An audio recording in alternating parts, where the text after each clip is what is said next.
The biggest blessing that UPSC aspirants carry is they are actually the ones who are studying Bharat. They read the constitution, they read all the articles, they are aware about what are the powers of a joint secretary or how the schemes are getting rolled out. So they know every sphere of it, right? So the domain is very much perfect with them. When we talk about data science in public policy and political consulting, what does that really mean? A karyakarta who's on the ground, he's able to drive the narrative much better if his decisions are based on data.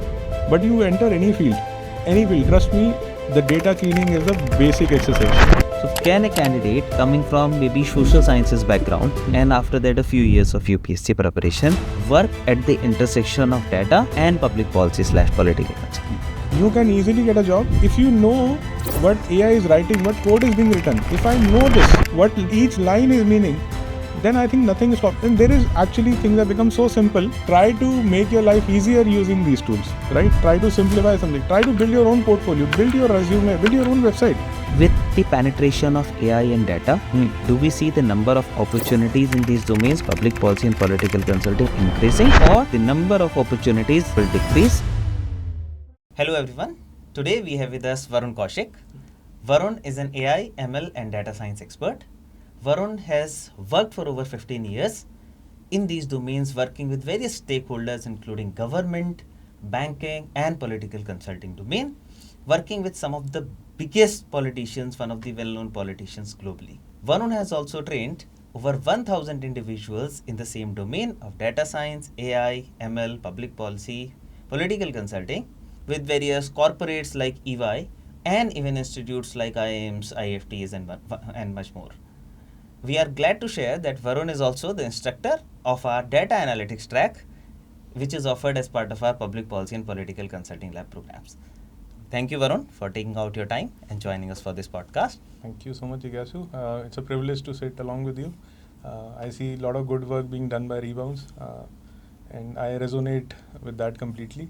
So happy to be part of this platform. Yeah. Thank you, Varunn. So let's first start with the big picture. When we talk about data science in public policy and political consulting, what does that really mean? Can you maybe explain it via some examples? Brilliant. So just think about the number of transactions that we are having for UPIs, right? And that itself is a bigger number compared to the combined numbers of a MasterCard or a Visa card being used in a month. So that is where your space is, right? If you want to understand how the schemes rolled out by the government are doing, right? You look at the Jan Dhan schemes, you have the digitization happening on every platform. And this is where on ground, the policies, how are these being implemented? And you actually get a sense of it. And that is where I see there is an intersection of AI and public policy. So I did very, on a similar lines, I tried forecasting the service tax for one of the consulting companies who was working with one of the Indian Ministry of Finance entity. So we did a forecasting of the numbers. So you think of how the policy is getting actually affected by numbers, right? And so there is an intersection of AI over there, and you're making use of different tools now. You're having, yes, we can talk about ChatGPTs and Geminis and Perplexities and Claudes, but essentially AI is a bigger sphere. It encapsulates essentially everything. You have machine learning there, you have deep learning there, you have neural networks there. So we can't segregate and say only the new GenAI tools are where AI is. Right? You are slicing and dicing the data on your Excel and changing conditional formatting. That is also AI. So I consider that as an AI because you can see, okay, now I will be able to see the impact of the numbers through my way of working on the tool. I can see the impact of the numbers and then I can communicate it to the leadership, to the political leadership or to the policy leadership, and they would be essentially able to take that forward, right, and take some decisions on the basis of it. So that is what AI in policy for me is. Okay, all right. So fundamentally, it's about helping in evidence-based policy making. Very right. And informed political strategies. Yeah. If we, for our audience, so our audience are ex-UPSC aspirants and incredibly sharp people, but coming from a very different world. So they may not have a very good understanding of what AI, data science, and these things are. So, simply, can you, in the raw man language, maybe can you explain what is the difference between maybe AI in public policy and political consulting, and also let's say data science in the domain of public policy and political consulting, and is there an intersection between that? Okay, so the biggest blessing that UPSC aspirants carry is, we talk about Viksit Bharat, right? So they are actually the ones who are studying Bharat. And they read the constitution, they read all the articles, they are aware about what are the powers of a joint secretary or how the schemes are getting rolled out. So they know every sphere of it, right? So the domain is very much perfect with them. Now we are talking about AI as a tool, right? Something which is simplifying their journey. And so if I say that you are trying to look at different, so if we refer to it as a Venn diagram, right? AI being the biggest of the circle. Okay. And that encapsulates the machine learning, then the neural networks and the deep learnings and the Gen AI, right? So one circle is AI, then the machine learning, then deep learning, the neural network, and the smallest is Gen AI, right? Okay. So AI encapsulates everything. Now, if someone wants to essentially think of how can I probably make something, how can I solve my problem using AI, right? So as a public policy problem. And what exactly does this sphere hold for me? So you would be able to induce that intelligence into that entire system where you would be focusing on finding out insights rather than doing a transactional work, right? Okay. So imagine something like a pyramid. The base of the pyramid is something which is transactional. You're working on a lot of numbers, right? Slicing and dicing, Excel sheets. You're collecting the numbers, doing a lot of stuff which is manual. Okay. On top of it sits a middle of the pyramid, which is nothing but you are reporting those numbers, right? And on top of it, you are talking about insights, right? Now, what does an AI help you with? It helps you topple the entire pyramid. So now visualize the tip of the pyramid is on the ground, and the tip of the pyramid is actually the transactional time you're devoting on solving your work. So which means that you are devoting way much less time compared to the initial time that was entire base of a pyramid. It has now changed to a small tiny piece. And then you obviously build your reports and your numbers, and then you take it to the bigger sphere where you are talking about devoting majority of your time on strategic insights, right? So if someone is wanting to look at how is AI going to affect my world, and the sphere might change. It might be political consulting, it might be policy, it might be HR, finance. The maths, the basic sense, the basic fundamentals, they remain the same. Right. You pick up the fundamentals, you shift the field, they will always be replicating the outcomes. So what is the broad difference between data science and artificial intelligence? Artificial intelligence is a much bigger field. And data science is much more, so you want to study the science behind data. You would want to probably just not look at the patterns, you would want to look some statistic side of it as well, right? And AI encapsulates essentially everything. So that is the bigger picture that I can highlight, and probably I hope I was able to answer. Right, absolutely. That certainly answers my question. And that's the pyramid example which you gave is certainly a very interesting way of looking at it. So can you also share some of your experiences of working in this domain of AI and data science? Okay, so I sit at a very interesting intersection. So I started my journey, so I worked for banks like Bank of America, Royal Bank of Scotland. I worked for Accenture as well. I devoted a good amount of time with EXL. Many individuals, when they go through my resume, they miss something very interesting. And those interesting aspects were India Trade Promotion Organization. And the second is Chi-Square Consulting. So these are the two places where I worked very closely with the government data, where the data sets which were pertaining to the exact impact you can see on the ground, right? So I very proudly can say that I was working for India Trade Promotion Organization, and my boss, who's now the Secretary Ministry of Commerce, Shri Rajesh Agarwal sir, 94 batch IAS officer, very senior bureaucrat. I mean, I can visibly see the difference in the perspective of how they approach a problem. So I can, with no disrespect to my private bosses, the perspective that my boss there at ITPO carried was completely different, because they had a good sense of how these policy changes can be driven by numbers, right? So when I joined ITPO, I never knew. So I was actually trying to build a solution where I was working with him, and we saw a lot of people fighting, different departments fighting over a single number, that this number is correct, this number is correct. And every different department was presenting with that number. Now, the task that I got from Shri Rajesh Agarwal sir was to simplify this. And he said, let's have a unified plan. And that is the focus of the government right now. They are trying to unify everything. Right. And this is where we see they were exactly following the leadership. And it was quite heartening to see that they said, let's build a dashboard, right? Let's present those numbers where you hold the fort of refreshing the numbers. And we don't fight over these numbers. We would say that why this number is less or more, rather than finding why it is different, right? So that changed my perspective there, that okay, you can see an impact of your number crunching skills, your data skills on the exact policy, right? That was first aspect. And I was lucky enough to build deck, slides, put in my tables, those numbers, those dashboards. I when very proudly say I was able to build something which was presented to Honorable Prime Minister Shri Narendra Modi as well.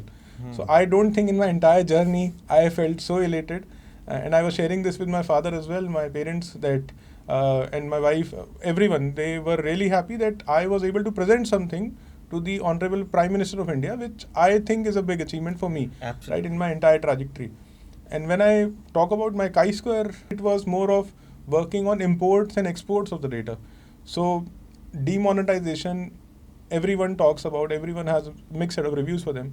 But I was exactly able to see why this was happening, right? We were able to see what malpractices were being carried out because we saw that numbers of, so the gold, how much gold was getting imported, we saw that those numbers getting skyrocketed during that time. Okay. So one can relate that, okay, there is a lot of data-backed decisions that the government is taking, and a big fan of that. So, and we could exactly see that happening, and this is where I see people miss in my resume where, okay, you don't work on that intersection. And I got very fond of distributing this knowledge. So at chi-square Consulting, I had a junior who was a very dear friend of mine. So the first call I got for teaching was from one of the institutes. They said, would you be able to teach SAS to our students? And I was discussing this opportunity with my very good friends. So he said, Varun, don't create a competition for yourself. And as soon as he said it, something struck me. And I said, yeah, I cannot be like this. I would love to distribute the knowledge I have, because I've always, and that is someone carries with his personality. I love to talk, I love to demonstrate, I love to showcase my work, and I love to distribute the knowledge that I have. So that is what I did. And by God's grace, I'm doing this for more than 12 years now. I've been teaching. And I've taught at multiple places. So that is another intersection I was talking about. So I'm sitting at a crossroad, right, of multiple roads, leading from private sector to government sector to teaching, and now some consulting work as well, where a bit of political consulting, a bit of research related consulting that I love to do. So essentially trying to solve problems using data. That's it. All right, that sounds very exciting and interesting. So can you share some moment where maybe you use some data, you went through some data, and your work directly changed the outcome? So you did that data directly changed the outcomes. As I was mentioning about my chi-square assignment, right? So we did a lot of, so we've been hearing a lot of news about we getting into some heated conversations with one of our neighbors every now and then, here and there. So the government very proactively had asked us to prepare a commodity analysis of what if one of the commodities fails and we are not able to import it, what impact we will be able to replicate. So that completely changed my view of looking at data, right? So you do a commodity clustering and you were able to see, okay, these commodities in terms of revenue, origin, they come from around the same place. If one is affected, the others will be affected as well. So that completely changed my view of how data is looked at, and then how the outcomes can get changed in terms of the decision making. Now another area our audience would be very interested to know. You worked as the data expert to some of the well-known politicians globally. Yeah. So can you share some of your experiences of how data was used in political consulting by you globally, and how that, let's say, that changed the election outcomes and other stuff? Name dropping will be not possible. Yeah. So, but yes, I did work on assignments where we had to study the demographic data. We had to study demography means you have to study the age, the band, the different marital status, and all those things, right? And then you have a geographic data, which district, where exactly the place is located, and then you would want to study. And half of the people, they tend to miss this part where you would want to look at the historical aspect, or probably something like very recently concluded Bengal elections, right? We could see some historic changes, the historic turnouts were coming out. So a booth level information we were able to consume. And then the policy issuance as well, that how much on the ground through surveys, how the impact is being quantified, right? So we collected data from multiple sources, did a bit of sentiment analysis as well, where tried looking at the various speeches from the local media, Twitter, though there are a lot of crusaders who are there on Twitter and who would want to be a political commentator. But to be honest, the economies where I worked were not very much driven by Twitter, because it is more of the local level impact, that is the speeches which were being collected from the newspapers, and those were quantified. And then we tried to find out the polarity score. We tried to do a lot of sentiment analysis as well, where exactly are the speeches happening. Okay, what the audience is liking, how the speeches should be structured, in which area, which district, what exactly is to be said, right? What are the pain points of that areas? We tried focusing on that as well. So more of a recommendation, kind of an engine of what to be done where, in which political constituency, we focused on that. All right, that certainly sounds interesting. So basically it's about providing some advisory on what to say, what not to say, using data coming from the live data as well as some historical Very data. right, very right. All right, that certainly sounds very exciting. Can you also tell us some of the possibilities with data and AI? May or may not be implemented right now, but what are those areas where it could be used in political consulting domains? Okay, so a live tracking of the promises that are being made. So yes, we have a lot of manifesto related meetings that are happening before the elections within the political parties. But imagine something that we have a live dashboard where we are able to track as in how much the promises that were assured to us are being actually delivered. So on a live basis, we are able to see, okay, so many households are getting the water supply that was promised. So if you're talking about, say, the government is trying to roll out schemes related to the improving the infrastructure, making sure that the mortality rate, the birth rate, all these things are getting affected. Do we see something like that as an impact? So for an example, say NFHS data, right? Think of trying to divide the entire data set at a district level into different pieces, and where you are able to say that the deliveries of a child is happening at home, probably because of lack of infrastructure, and the mother ranging from age, say, 15 to 49, right? They are anemic, something of that sort. So we are able to go to that granular level and able to track that exact impact of the policies that the government is rolling out. That is one. Slightly different from political consulting is the aspect of Atmanirbhar Bharat, where we have the government pushing very much for the defense equipments and stuff. So we see AI being now incorporated. So we saw very much presence of Claude and all these models in the Iran-US war, right?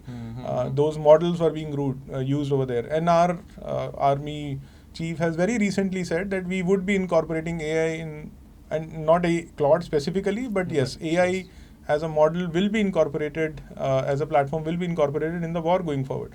So that is a very good starting point for any political party as well, that they would know that the infrastructure is AI driven, the policies evaluation is having AI driven. So we need to be more smart, right? We need to be focusing on seeing, okay, where the current government is going wrong if we are sitting in the opposition, or where is the opposition actually going wrong.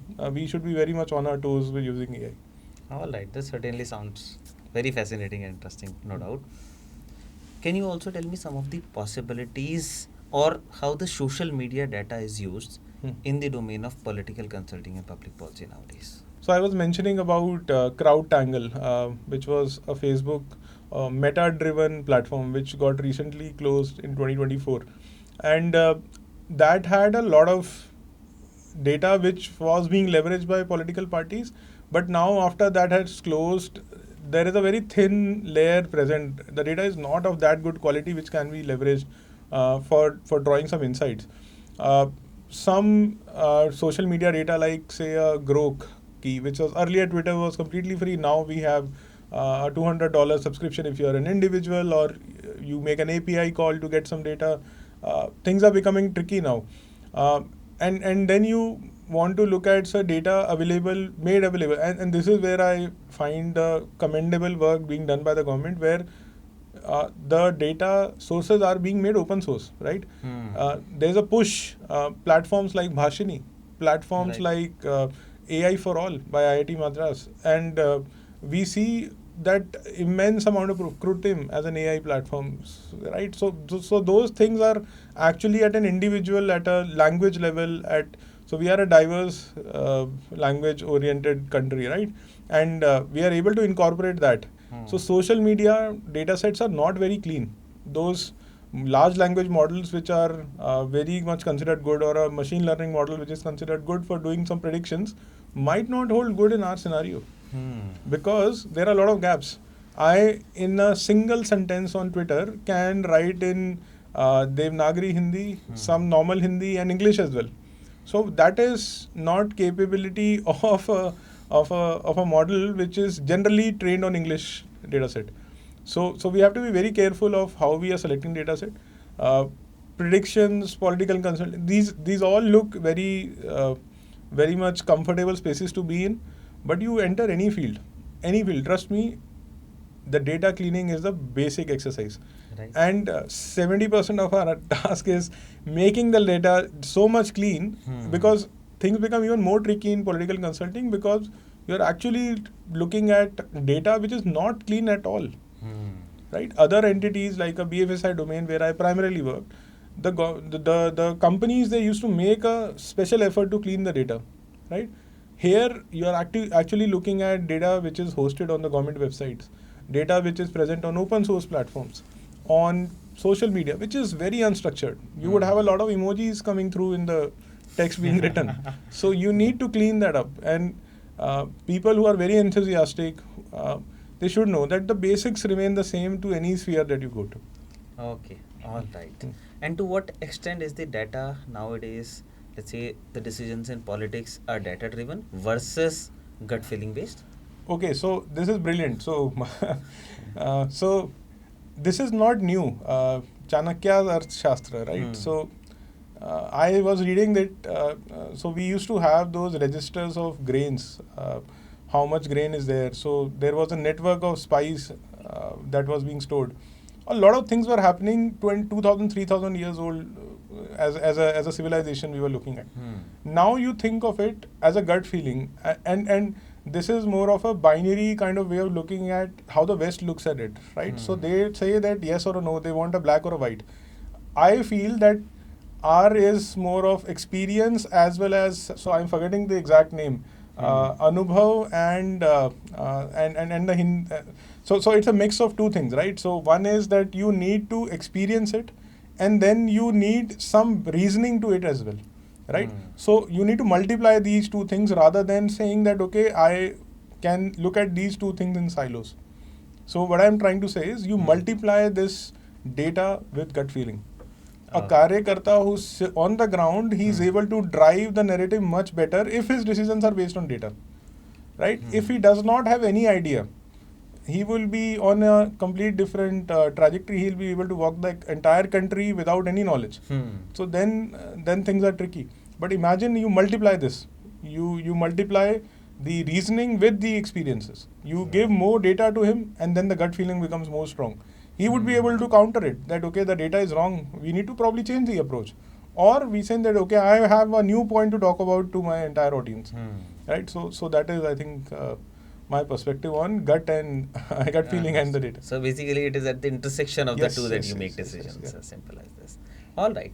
And if we talk about, let's say, the last 5 years where we have seen a lot of changes in this overall space of technology, be it with the chat GPT, Gen AI and other stuff.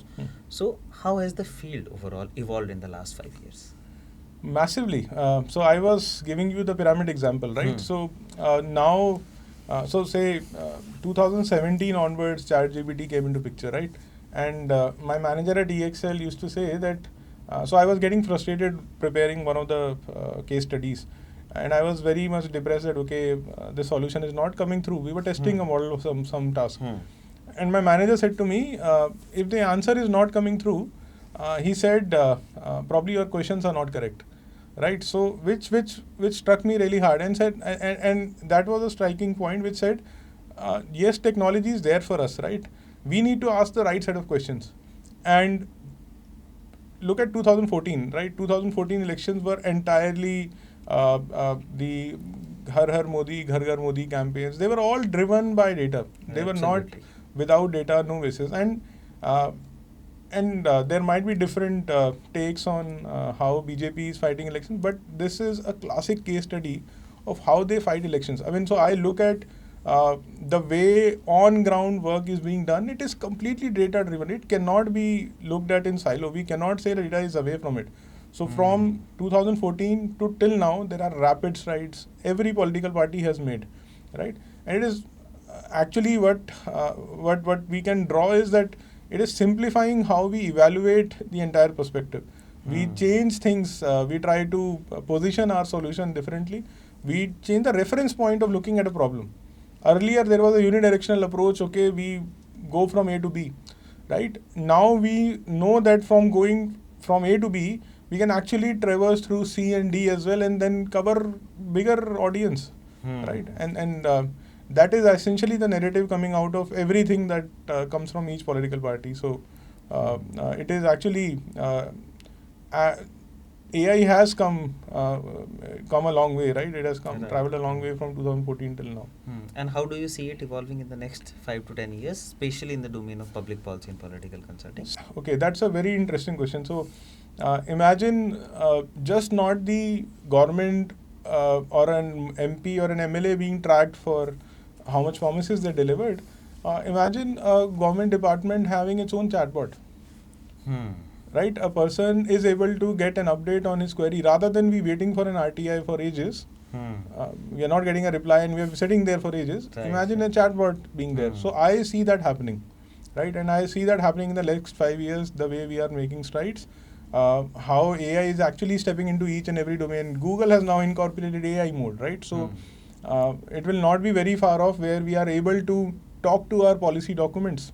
We have talked to our electricity bills. Why my bill is on the higher end? How can I reduce it? I can see that happening essentially in the Bharat that we are talking about, right? Right. And a lot of candidates we interact with at Rebounce, many of them have this thought process that maybe AI will take up their job, right? So, with the penetration of AI and data, do we see the number of opportunities in these domains, public policy and political consulting, increasing? Or the number of opportunities in the public policy and political consulting will decrease because of the evolution and penetration of AI and tech? Okay. So I'll start with a very classic example. When Tally, you are aware what Tally is, right? So when Tally came into picture, there was a lot of fear in the accountant world, right? So my job will be gone.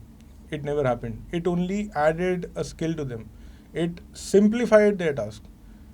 Journalists, they were very much worried. Google has come, Google News is there.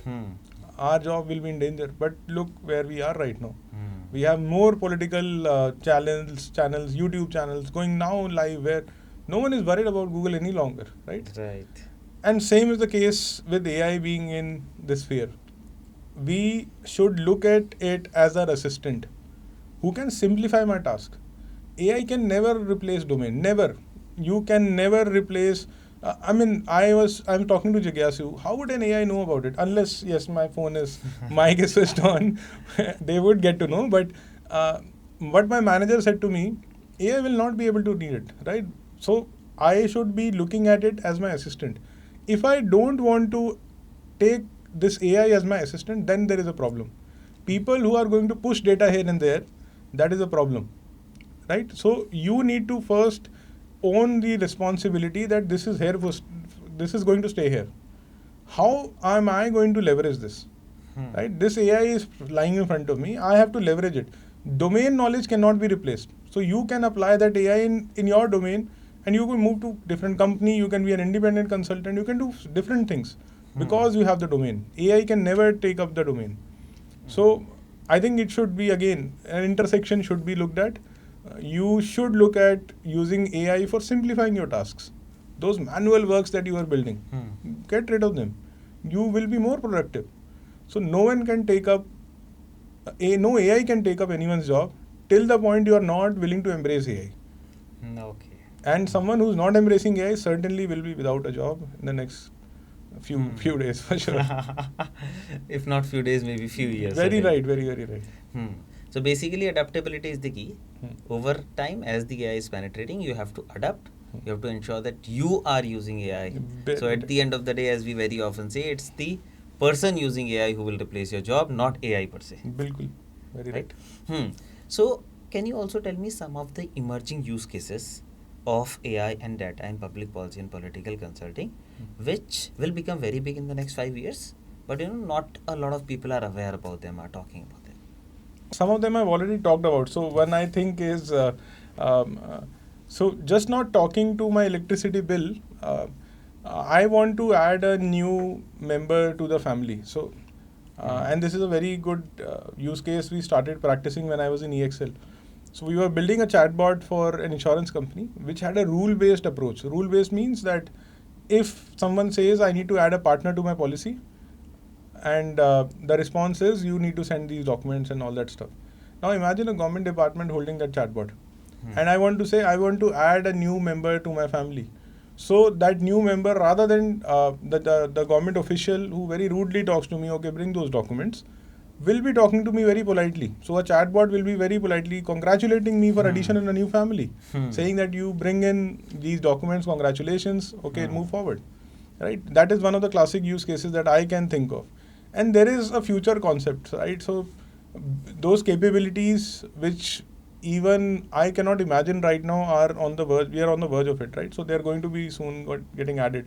So we need to embrace it. And the spheres, if I talk about the policy related work, be it healthcare, be it infrastructure, the possibilities are immense. I mean, I see it going into every minute details, AI being present.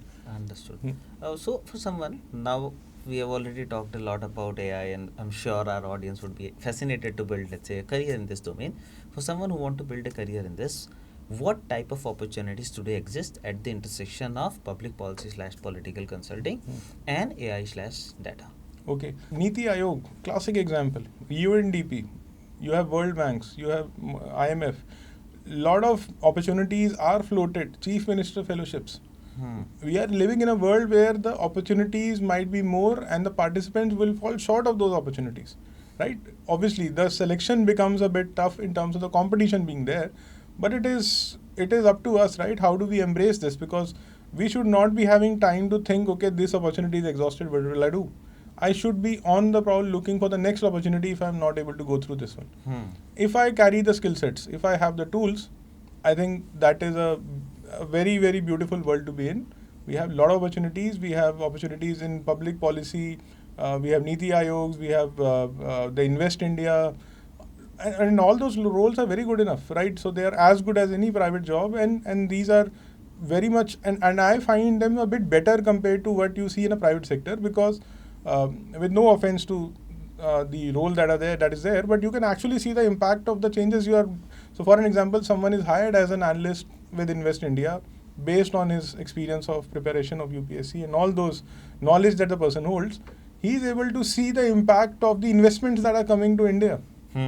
That can never happen in any other role. That will be limited, right? That is a completely different impact. Someone who's working with, say, Niti Aayog, he is able to see the exact impact of the policies that are being rolled out by the Prime Minister of India. So that's a beautiful world to be in, I think. And just we need to have those skill sets, right? We need to be at the right place at the right time and in the right frame of mind. Okay, all right. And can you also double click on maybe what type of roles exist at the intersection of per se data and AI and let's say these domains? So, for an example, a KPMG or a PwC or those consulting companies, they would want to look at an individual who's really good at holding policy level information and who's able to use some bit of tools. Who's able, so because based on my experience of consulting one, that is very fast moving. You're not stagnated to a single tool. Right. So if someone is expecting that, okay, I've learned Python, I will be doing this for the next 5 years, no, that is not going to be the case. You will work for an assignment for 3 months. You will be shifted to a different assignment. You need to learn Tableau. You need to learn Power BI. You will be always upskilling yourself. Right. So don't feel overwhelmed. Okay, new tool is something which is going to get added. So it is that a bit of domain, a bit of technology, and we are good. And so any consulting company, all those Niti Ayogs, and whenever I'm talking about different companies, these are very much on the lookout for people who are able to sit with bureaucrats, who are able to sit with a political party, who are able to sit with a government official, take notes, understand what he means, and then replicate using the tools in a presentation. So, based on my experience with Kaisar Consulting, I'm saying, because this is how we used to recruit people as well, who had good understanding of numbers. Understood. So someone who has a good understanding of both the aspects, public policy per se, and the data and technology are at the best place nowadays. Very right. Yeah. All right. In the past you worked as the strategic advisor to various politicians globally. For someone who is watching this video, how can they work as a political advisor to politicians globally? Okay. So the first point is have a track record, right?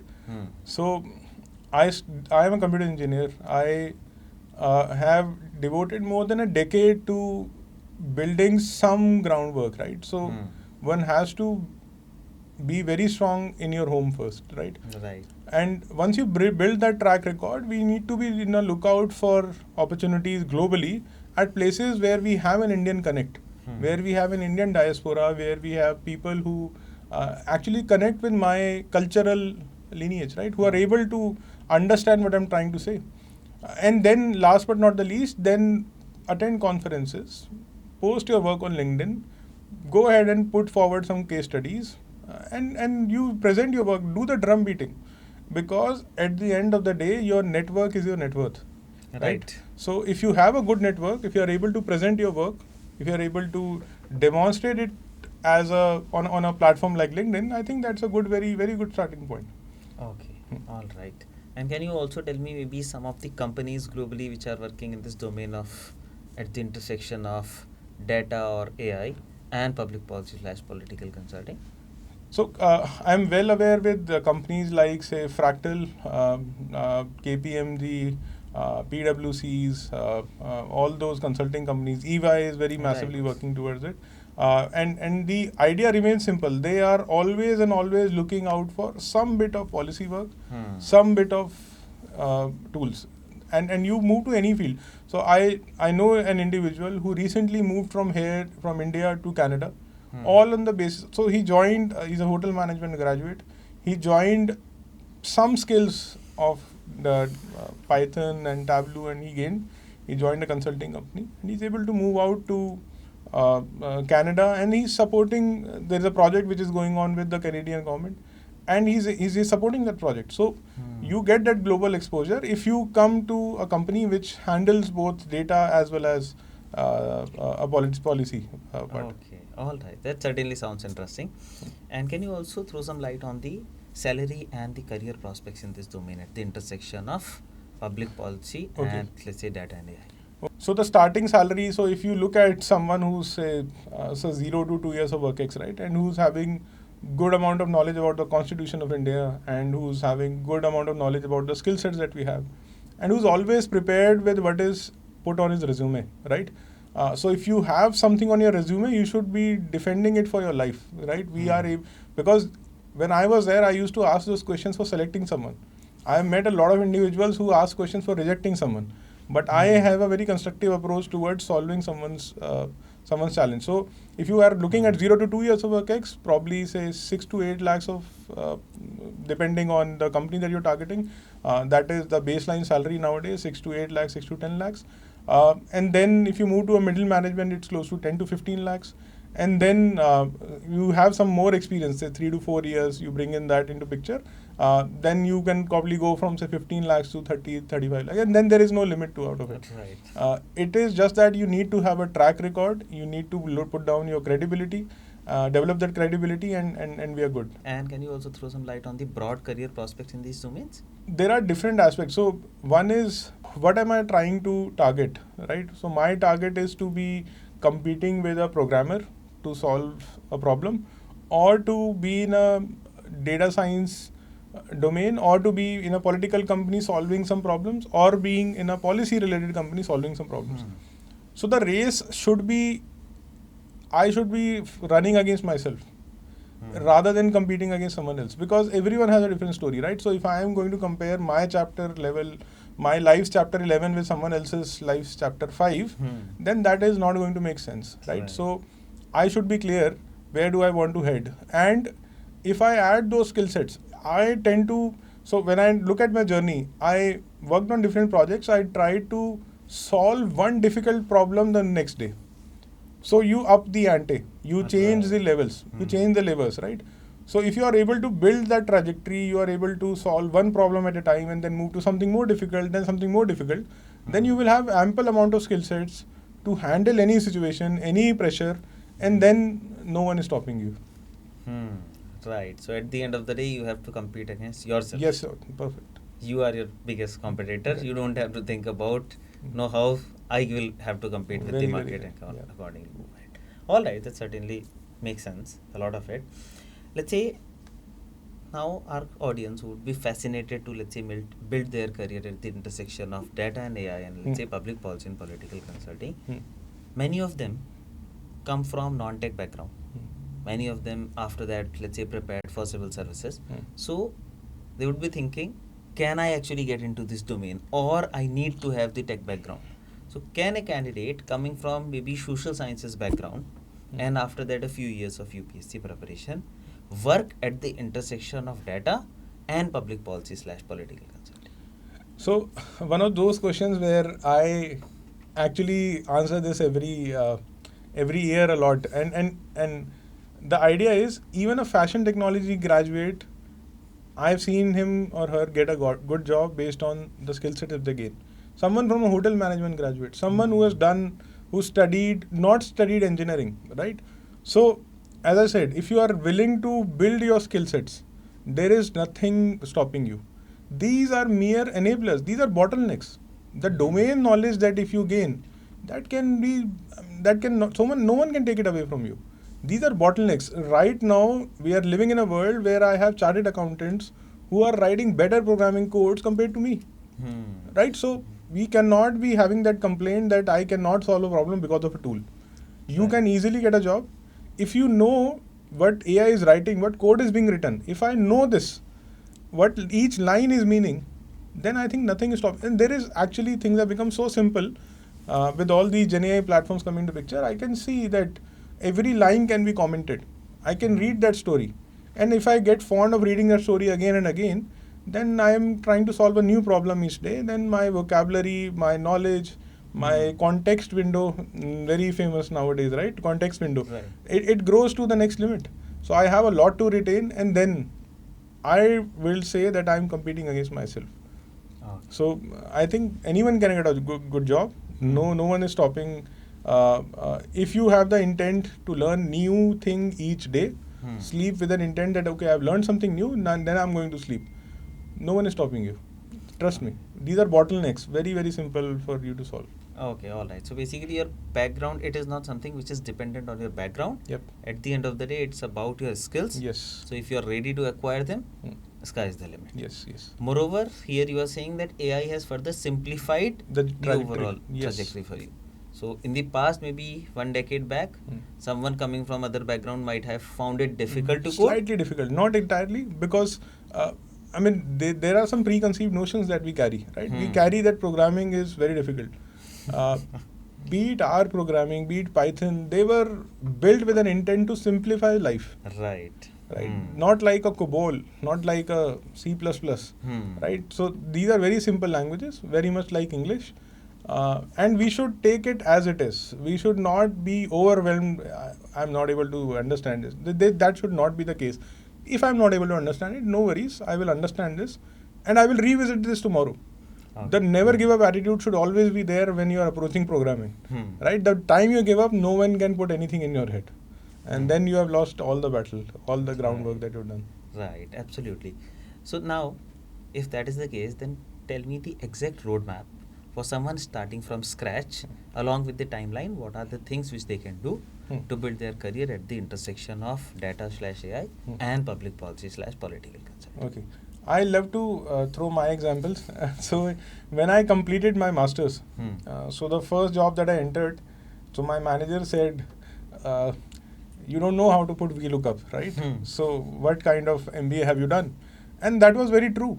If I do not hold the basic skills of opening an Excel file and applying a VLOOKUP or applying an index match, I should be revisiting those concepts because those are life skills now. Right, absolutely. You need to know Excel. So that should be the starting point. Devote your time in making your hands so comfortable on the keyboard that you can rip apart the Excel sheet without touching a mouse. You should be that confident, right? Then some SQL related concepts, because no one teaches SQL. And this is where I've seen majority of the audiences, majority of the participants whom I teach, they fall flat on their face because they feel SQL is not important. But who will give you the data for building your big models? Who will give you the data for building dashboards? You need to do it yourself. And the corporate world is very cruel. So you need to do the world yourself. You need to work on getting the right data in place for getting the things over the line. So SQL is important. So devote, say, first 3-4 months on honing these two skills, SQL and Excel. Then slightly intense is move towards Python. So if you can go towards Python, Pandas, NumPy, Matplotlib, just to import data and do some basic visualization. That is good enough for me to understand some Python codes, right? For the next couple of months. I think that is sufficient for me to be at a starting point of, can I apply for a job? Okay. And then try to maneuver your way and say, okay, look at the job requirement. How much Python do they want? How much Tableau skills, data visualization skills do they want? And then try to parallelly work on Power BI, parallelly work on Tableau. There is no need of mugging up everything. You should know a bit of everything so that if a situation comes, you can intensify that and solve it. Right. You should be in a position to say, yes, I can approach this problem rather than saying, okay, I don't know anything, I need to go back and revisit it, right? So that solves a lot of problems for data visualization, right? And if you really want to build some models and stuff, then probably devote 3 to 4 months again on algorithms like linear regression, logistic regression. These are bread and butter. These should be studied by heart if you really want to build models. Something like clustering, which we have recently covered in one of the batches. We have started giving clustering as one of the examples where how would a political party would want to cluster those voters? How would they segment those voters? Right? So you can easily draw those clusters, see which districts are very much grouped together. Where can I send a powerful political party figure to do the campaigning rather than sending someone who's not very powerful? I can manage with someone else. So those clusters I can easily draw, right? And for the next 3-4 months, focus only on these three algorithms: linear regression, logistic regression, and clustering. And then we are in a very good space. So we have consumed close to 9 to 10 months in this journey, right? Lastly, we should look at GenAI platforms like ChatGPT, Perplexity, Claude, phenomenal platforms, all amazing platforms. Everyone is good in its own perspective. Perplexity, brilliant with research. Claude is amazing at writing codes. ChatGPT used to be very, very good, but now it is more of a starting point of any research that I'm doing. I want a quick response, I go to ChatGPT. Then I take that response, I move to Gemini. Okay. Gemini has a very big context. It can remember close to 10 million as a token. So as in, it has a very good context window where it can retain what I was talking about. Take that out and move to Claude. build a website of your own, and then host it on Stack. And so the possibilities are endless. You will have to parallelly work on those small things. First is Excel, and then end with some basic skills of Gen AI, and that is good enough for you to end up with very good job, very good job. It's very easy, because you should be at the right place, right time, and you should be able to turn the knobs on your resume based on the requirement, how the job requirement is. You should be able to modulate your projects, because if I'm telling you this trajectory, you will be able to cover majority of the concepts generally an entry level job requirement has. Right. It is just that what they want more. They want more data visualization, or they want more number crunching, or they want more Excel. You should be able to gauge into that and then change the approach of your entire resume. So basically you're saying starting with Excel, SQL, Python, some data visualization. So once these things are done, you can certainly start looking for a job. Very right. Parallelly keep on upskilling yourself. Upskilling yourself, yeah. So how much time will it typically take to cover these 4 tools? I think at max 6 months. I think max to max 6 months. It doesn't take more than that. Where people falter is they don't practice. So they feel if I've learned a concept of index match or VLOOKUP, I have mastered it. Now you please ask me as a Viva. That is not the solution. You need to solve a problem. And you need to consistently bring that into your life, right? If you are learning AI, chat GPTs and Geminis, incorporate in your life, right? I'm not saying forget thinking it completely, right? Try to make your life easier using these tools, right? Try to simplify something. Try to build your own portfolio, build your resume, build your own website. It takes nothing. Right. Apps like Lovable allow you to create any website, right? And host your own website. You will be standing away from the crowd. No one is stopping you, and that will be the biggest blessing that you will carry in the shortlisting criteria. So look at this person. He is able to have his own portfolio on a website. Right. I still remember there was a guy whom I was working with in Bank of America. He was a hotel management graduate, and he was so good with Excel. Jigyasu, I was a big fan of his. He used to rip apart the entire Excel sheet using keyboard, no use of mouse, right? And he was very good at VBA and all those concepts. And he had his resume as a VBA dashboard. All right. So do you imagine you sending this out? You are telling so many things in that very moment that you click on my name, this window opens, it demonstrates my resume experience. You click on this experience, then now it further opens as a tunnel. That tells a lot to the person who's recruiting that I already have someone. I probably would have to do more of a talking rather than interviewing him. Right, absolutely. So you have been training candidates at Rebounce for the last 1 year in our data analytics track, public policy and political consulting program. So what are the things which you cover under it, and why you specifically decided to maybe? We start with very basics of Python. The primary idea is that it is now a life-saving skill rather than something which is very difficult. So we try to simplify the concepts of Python like pandas, NumPy, a bit of visualization, which helps a candidate bring the data to the table. Right. The choice of the data sets is very much specific based on the expertise that the candidates want to enter a certain field like political consulting or policy related data. We tend to curate those data sets for their liking so that they feel empowered. They feel confident that we are in possession of the entire scenario, right? Right. Now, once we do that, once we communicate how Python works, we slowly move towards a bit of machine learning based approach, something like a linear regression or a logistic regression or a clustering. In a very crude terms, telling you what exactly is regression. So, if someone wants to know what will be the turnout in these elections, right? It will be dependent on certain independent factors like what was the turnout last time around, is it happening on a weekend or a weekday now? EC Election Commission is declaring a holiday on that very day, but is it lying somewhere around the weekends, right? Do people have an extended weekend? So all those factors are studied to find out, which parameters are important for a dependent variable. Bringing that different perspective of solving a problem for the candidates so that they can look at a scenario completely differently, right? A very non-conventional way of looking at things, right? Okay. Then moving to clustering, and then once this machine learning part, the supervised and unsupervised learning part is over, we slowly move towards Tableau. Okay. Tableau, more of data visualization. How do you do the drum beating? What do you present it? How do you showcase your work? So Tableau is a beautiful platform, very intuitive. You get to present your work and you are able to present yourself as a complete individual who not only imports data, who not only cleans data, who not only builds those models, you are able to present visualizations as well. Right? And some bit of SQL, some bit of prompt engineering as well, where you need to know how do you talk to those platforms like Gen AI platform, like Perplexity. So what is a good prompt and what is a bad prompt? Right. The candidate knows how to get a smart answer. Right, so something like a RTCF framework. So you need to assign a role, you need to assign a task, format, constraints. Those things we try to incorporate into the curriculum.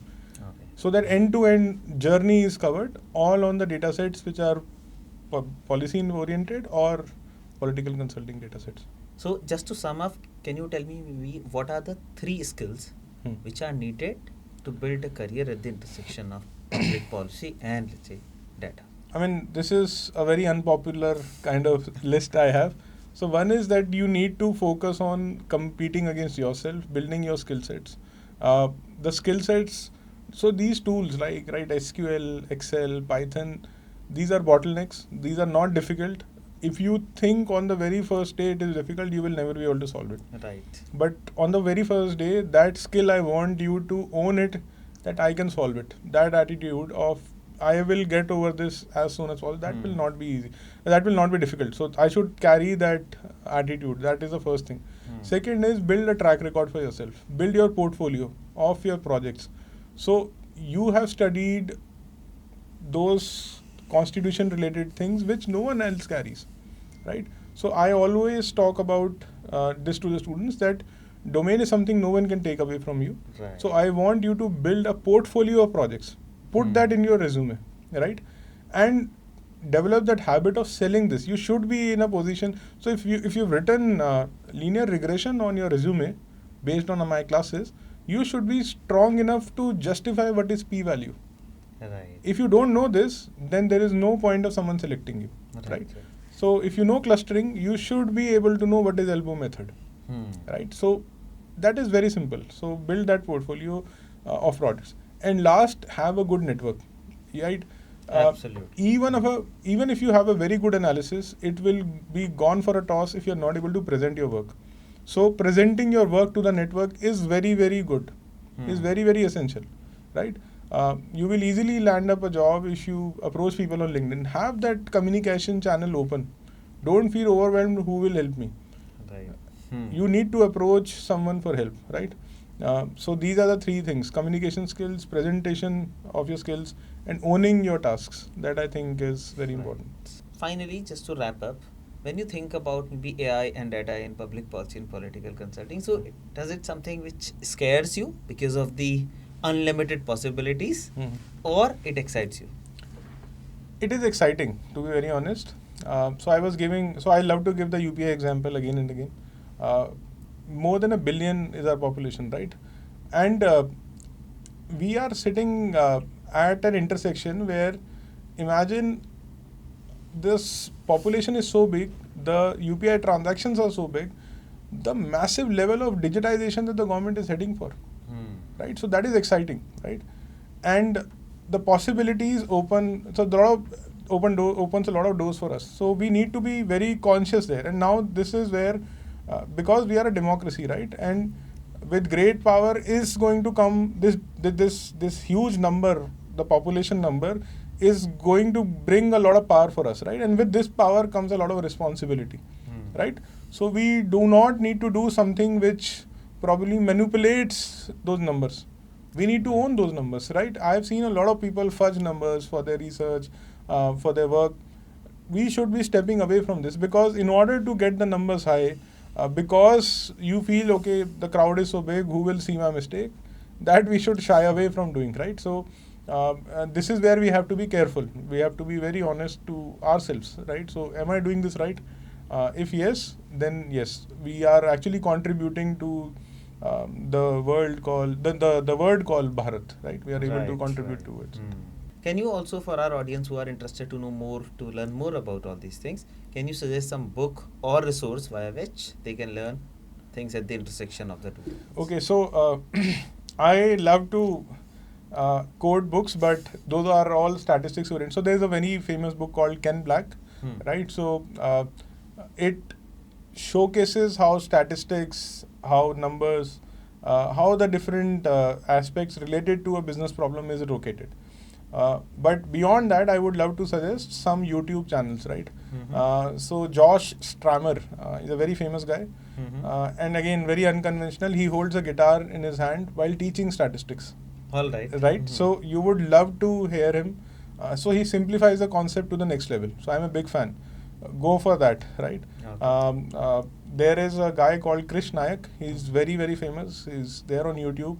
A mix of Hindi and English kind of channels. Very, very communicative in simplifying concepts, right? And then there is a YouTube channel called Campus X. Brilliant channel. I have never seen in my life that guy. Nitish Singh is the name of the owner.